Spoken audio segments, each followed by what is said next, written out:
না, সফরের আত্মহত্যা না, এই রাষ্ট্র করে মারে বাড়াইছে।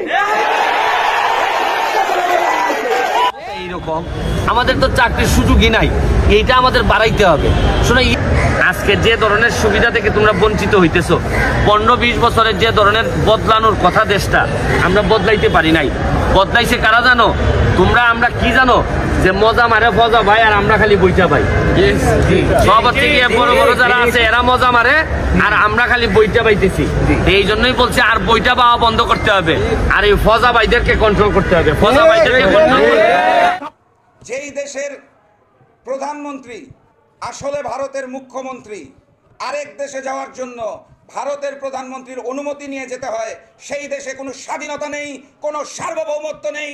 সেই দেশ আজকে। আসসালামু আলাইকুম দর্শক, দেশ ও দেশের বাড়ি থেকে যারা এই মুহূর্তে আমার ভিডিও ওপেন করেছেন সবাইকে অসংখ্য অসংখ্য ধন্যবাদ। দর্শক, প্রথমেই শিরোনাম দেখেছেন, এখন শুনবেন সম্প্রচার করব টোটালি আপনাদেরকে বিস্তারিত যে ঘটনাগুলা কোটা আন্দোলন নিয়ে ঘটেছে, সেখানে ব্যারিস্টার সুমন কিভাবে যোগ হলেন এবং কি কথা বললেন, সেইগুলাই আপনাদের সঙ্গে বিস্তারিত এই ভিডিওতে দেখতে পাবেন। কেননা বাংলাদেশে বর্তমান অনেক তোড়জোড় চলছে এই কোটা আন্দোলন নিয়ে। আমরা লেখাপড়া করে কি লাভ করছি, যেখানে ভালো একটা স্টুডেন্ট ভালো একটা সার্টিফিকেট নিয়ে পাশ করে তার চাকরি হচ্ছে না, সেখানে চাকরি হচ্ছে নিম্ন পাশের একজন লোকের। কারণ সে তার নানার যে মুক্তিযোদ্ধা সার্টিফিকেট ছিল, এই জন্য তার নানার নাতির চাকরি হয়ে যাচ্ছে। এই সমস্ত কোটা আন্দোলনের যে কাহিনীগুলা, এগুলো তুলে ধরা হয়েছে আজকের এই ভিডিওতে। দর্শক, প্রথমেই বলতে চাই যে মাননীয় প্রধানমন্ত্রীকে নিয়ে একজন স্টুডেন্ট বলেছেন যে মাননীয় প্রধানমন্ত্রী নাকি ভারতের একজন মানুষ হয়ে গেছেন। কেননা মুখ্যমন্ত্রীর মতো মাননীয় প্রধানমন্ত্রীকে অর্ডার নিয়ে দেশ ছাড়তে হয়। চলুন আমরা কিছু দৃশ্য ব্যারিস্টার সুমনের শুনে আসি, তাহলে 5 বছর একটা মানুষের জীবনে অনেক সময়। এই সময়টাই আমি ভালো করে ইবাদতের মতো করে কাজ করতে চাই। এমপি হওয়াটারে আমি কোনো ধরনের গিফট মনে করতেছি না, বা আমার বাবার উত্তরাধিকার হিসাবে নেই না। এটা আমি মনে করি যে 8 লক্ষ মানুষের দায়িত্ব আমাকে দেওয়া হয়েছে। যেখানে আমি এমপি হিসাবে পারবো করব, যেখানে পারবো না এখানে প্রতিবাদ করব। আমি আমার পক্ষ থেকে 8 লক্ষ মানুষের দায়িত্ব সারা বাংলাদেশের যে জায়গায় দুর্নীতি হবে দুর্নীতির বিরুদ্ধে প্রতিবাদ করা, এবং ফুটবলটারে আগের জায়গায় ফিরাই নেওয়া। এইটার জন্য এমপি হিসাবে কখনো হাফ প্যান্ট পরে নাইমা যেতে হবে মাঠে, কখনো ময়লা পরিষ্কার করার জন্য। অলরেডি দেখেন, আমি এমপি হিসাবে শপথ গ্রহণ করার পর মনে হয় 15-20 দিন হয়ে গেছে। 1 টাকাও তো সরকার থেকে এখনও পাই নাই, কোনো বরাদ্দের চিঠিও আমার কাছে আসে নাই, 1000 কম্বল ছাড়া। তো তারপরেও তো আমি প্রায় 25 লাখ টাকার কাজ করাই ফেলছি। এই টাকাটা যে আমি দিছি তা না, কারণ আমার প্রতি বিশ্বাস করে এখন সাধারণ মানুষই নেমে গেছে উন্নয়নের কাজে। কারণ তাদের বিশ্বাস যে উনি এমপি থাকলে হয়তো আমরা কখনোই এরকমভাবে ফেরত যাব না। আমি বলছি যে আপনারা কাজ করতে থাকেন, আমি এমপি হিসাবে যা বরাদ্দ আছে, যেহেতু আমি নিজে খাবো না, আপনাদেরকে আমি এই ঋণ কোনো না কোনোভাবে শোধ করার চেষ্টা করব। যদি শেষ পর্যন্ত সরকারিভাবে ঋণ পরিশোধ করতে না পারি, বাপের যে জমি আছে এটা বিক্রি করে ঋণ পরিশোধ করে, আর সারা জীবনের জন্য এমপি হইতে আসি নাই। প্রতিটা সেকেন্ড আমি মনে করি কাউন্ট করতেছি। 5 বছর একটা মানুষের জীবনে অনেক সময়। এই সময়টাই আমি ভালো করে ইবাদতের মতো করে কাজ করতে চাই, কারণ বেশি সময় এমপি থাকলে ইবাদতটা দুর্বল হয়।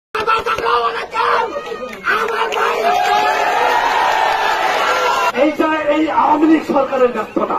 সবচেয়ে আগে যদি কেউ ব্যর্থ হিসেবে প্রমাণিত হয়, সেটা মাননীয় প্রধানমন্ত্রী।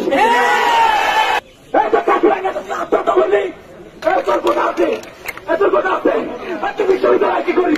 কোটা ধরে আসতে হবে, বিশ্ববিদ্যালয় থাকবি না। আমাদের নির্বাহী বিভাগ আমাদের সঙ্গে একবার সার্কাজম করছে।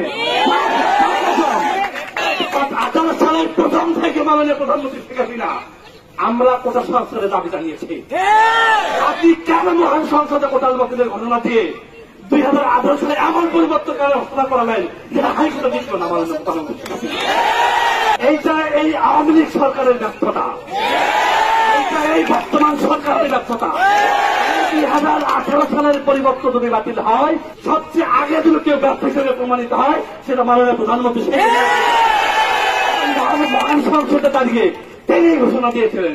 প্রথম 2 দিনের মধ্যে ঘোষণা হয়েছিল যে প্রথম ও দ্বিতীয় শ্রেণীর কোনো কোটা থাকার দরকার নাই। বিচার বিভাগ হয়তো বা বলতে পারে কোটা থাকার একটা সংবিধান বিধান তারা রাখতে পারবে, আমরা এখনো রায় হাতে পাই নাই। তবে কোটা কতটুকু থাকবে, কিভাবে থাকবে, কিভাবে কোটা পদ্ধতিটা নির্ধারণ করা হবে, এখানে বিচার বিভাগের কোনো এখতিয়ার নাই। উস্কানিমূলক আলোচনায় গান দিবেন না। আমরা জানি কিভাবে আমাদের দাবি আদায় করতে হবে।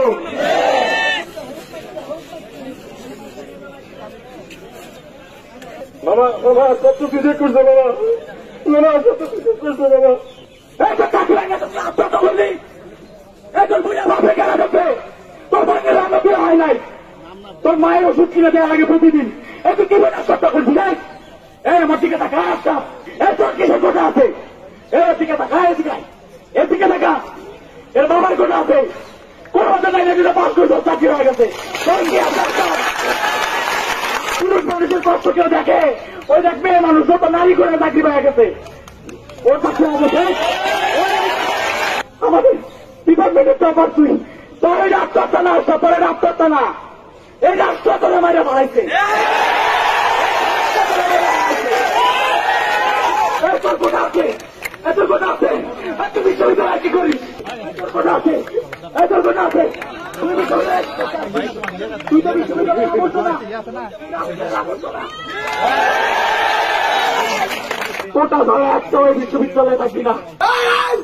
আমার ভাই না টাকা বন্ধ ছিল, আমার ভাই না টাকা বন্ধ ছিল, চাকরি হলে আমার ভাই চাকরি হবো না কেন? আমার ভাই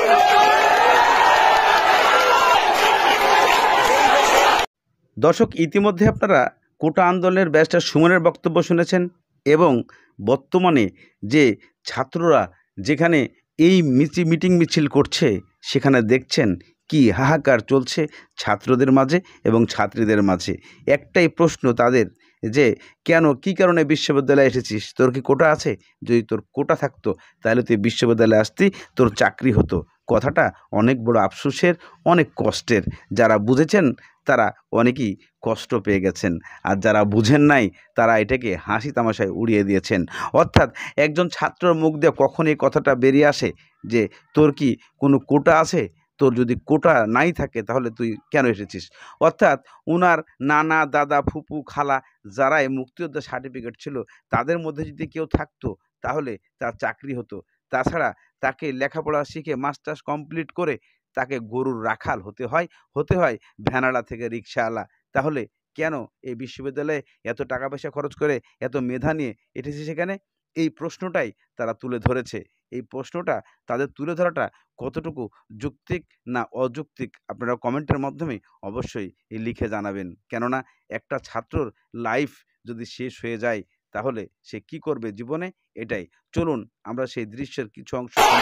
প্রধানমন্ত্রী আসলে ভারতের মুখ্যমন্ত্রী, আরেক দেশে যাওয়ার জন্য ভারতের প্রধানমন্ত্রীর অনুমতি নিয়ে যেতে হয়। সেই দেশে কোনো স্বাধীনতা নেই, কোনো সার্বভৌমত্ব নেই, সেই দেশ আজকে বিপন্ন। আমি আমার জায়গা থেকে বুঝি ভারতের সাথে বাংলাদেশের একটি মাত্র চুক্তি হয়েছে, সেটা হচ্ছে নাকে খত দিয়ে গোলামির চুক্তি হয়েছে। ভারত চাইবে বাংলাদেশ তাদের দিতে বাধ্য থাকবে, এই চুক্তি হয়েছে।